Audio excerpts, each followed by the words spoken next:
Hello mga friendship, gabi na. At ito, napakalamig dito sa amin sa Japan. Ito yung version ko ng buckwheat soup or porridge. Or in Nihongo is soba gome jiru or soba kome jiru. Basta kayo na mag-ano. Ito yung kayo na mag-google. Ang buckwheat daw ay trigo. Yan. Kanin siya tapos may halo siyang manok. Dapat yung mushroom na to, yung malalaki. Ayaw namin yun, mas gusto namin to. Basta kanya-kanyang version lang. Tapos ito, daikon or radish. And then, chikwa. Yan lang. O, di ba? Meron na kayong soba gome. Sarap nito. Healthy pa.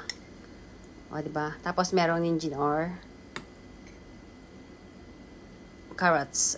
Oh. Tadakimasu! Bye!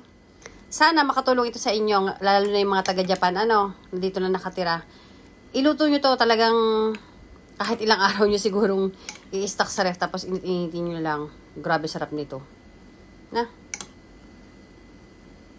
Unang subo. Teka lang ha. Paso na naman si Inday.